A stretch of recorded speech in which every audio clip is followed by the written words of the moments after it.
case brought by Manhattan DA Alvin Bragg centers around the accounting of hush money payments that Trump fixer turned critic Michael Cohen says he made to Stormy Daniels in 2016 on behalf of Mr. Trump to conceal an extramarital encounter, which the former president denies. The indictment also referencing what appeared to be hush money payments to Karen McDougal, who alleged an affair with Mr. Trump, and a $30,000 payment to a former Trump Tower doorman, who prosecutors allege claimed to have a story about a child Trump had out of wedlock.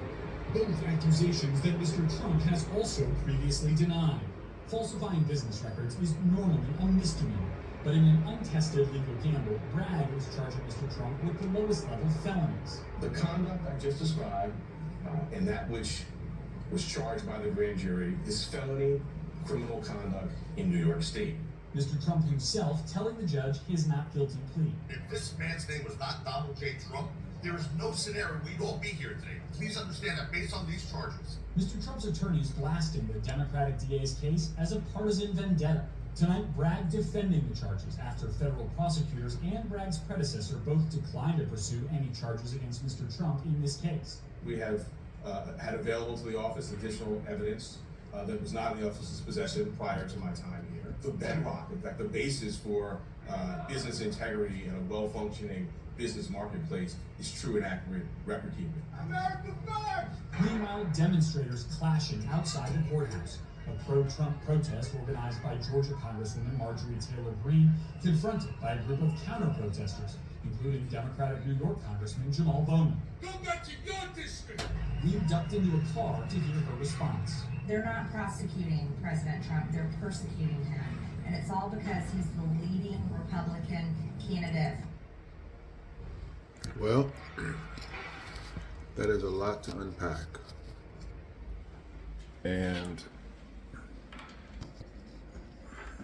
many of us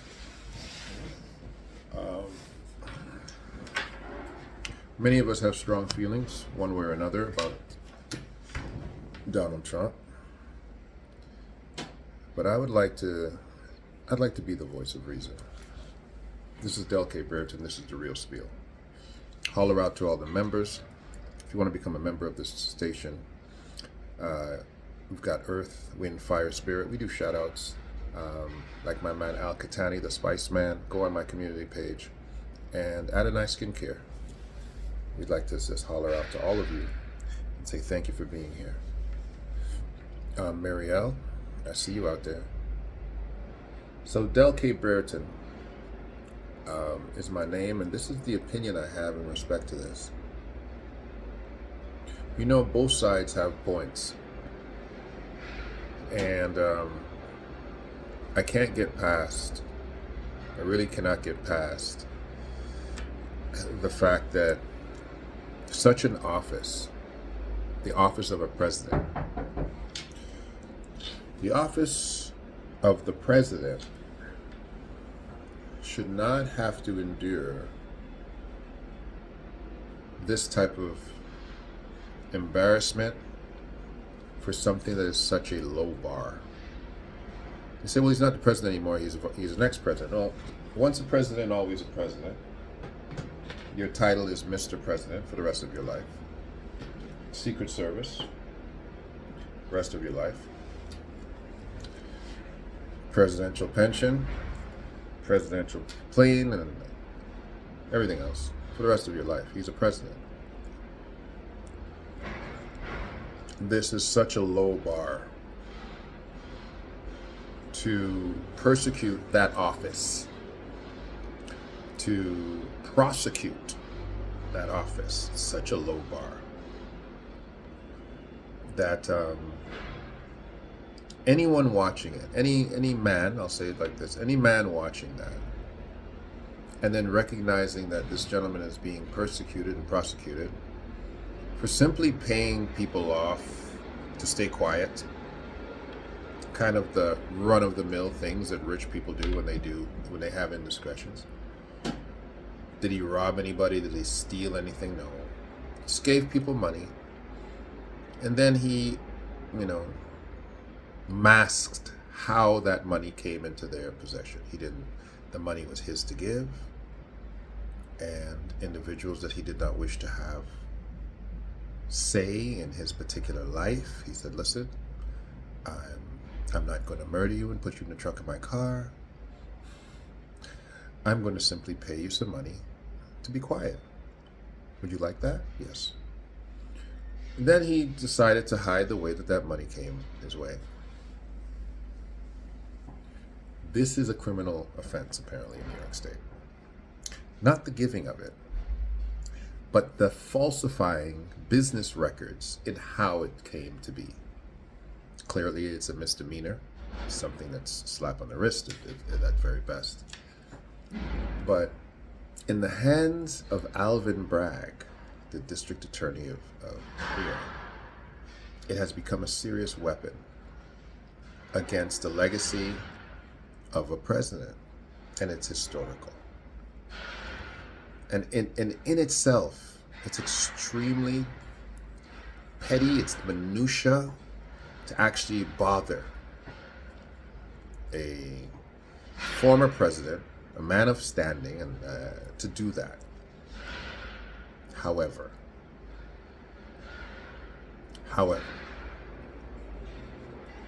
made famous, the statement made famous by Malcolm X, the chickens, oh, those chickens, they always come home to roost. And you know what?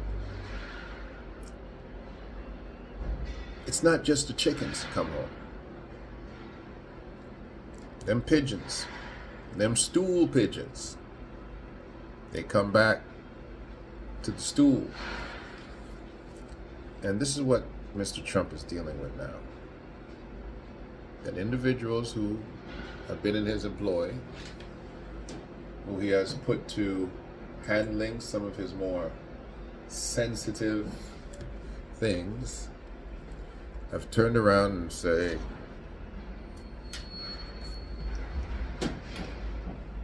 he's the guy. This is how it was done. This is how it's happened.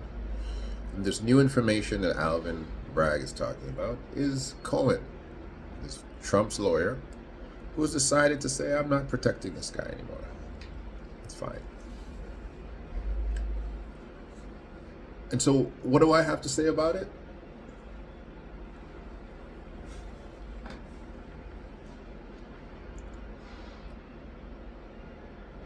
There's something that I refer to as the blood price. And I can spin it a few ways. But look at it like this. There is a price to be paid for every innocent drop of blood that is spilled. America has oceans of blood to pay for. There's a price to be paid for every drop of blood that is spilled.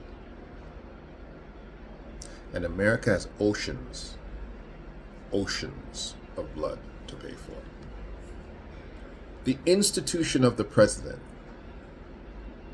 of America is America.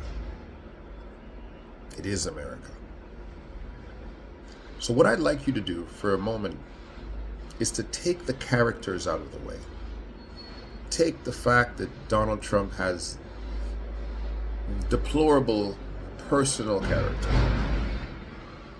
and just let's look at the institution. The President of the United States is America. That is the very contextualization of what America is. And a black man named Alvin Bragg has said to America itself, I will walk you down here. I will hold you accountable. I will fingerprint you and I will prosecute you like anyone else, because America deserves to stand trial. America deserves their day in court. America deserves its mugshot taken, its fingerprints done. America deserves to be handcuffed and sat before a judge and judged by its peers. Mr. Trump was not handcuffed. They decided not to take his picture. They amended those things for him. So even America being taken to its own law, its own justice systems, is subverting things that it causes others to do. The bias can never escape. Can never escape. It still is allowed to circumvent its own constitution, its own rule of law, because America was never built to persecute itself. It was never assembled to cause itself harm. Never. And it certainly was never put to place so that a black man could cause it to bring its sins to bear. I don't know if you're understanding this moment in history, but I want to give you a caption, an imagery. When the President of the United States was arrested, every ancestor sat up. Martin sat up. Malcolm sat up. Rosa sat up. Harriet Tubman sat up. Oh, Booker T. Washington. W.E. Du Bois sat up. Madam C.J. Walker. Every escaped slave stood up. Muhammad Ali sat up.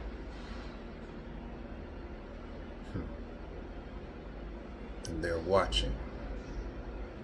And they're looking.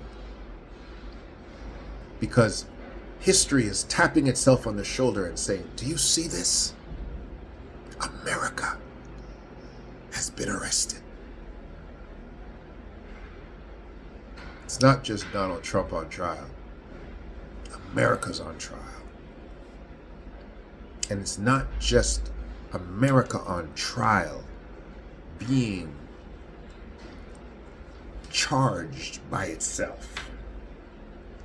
It is a black man saying, America, I charge you with a crime. And you might consider it a misdemeanor. And you might consider it that you are too big to sit down and be judged. But today, America, I bring every chicken home to roost, and I judge you. I judge you in your privilege. I judge you in your office. I judge you with your sense of entitlement. Yes, this is America, Mr. Trump. And you were arrested. And the institution of the President of the United States has been brought low. And all I can say is what Scripture has said. Oh, how the mighty has fallen.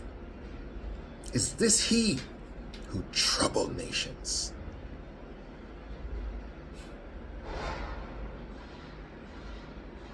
Jeremiah Wright stood up on his pulpit in Chicago and said these words. And these words are true today. He said, God bless America? No. God damn America.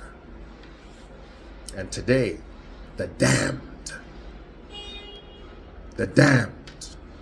have been arraigned, have sat before judges, and have been told, your day in court is here.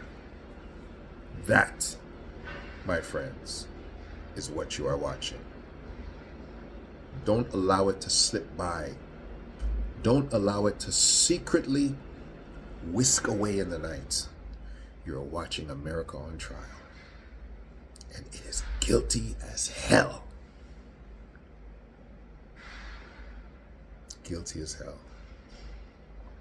Mr. Trump,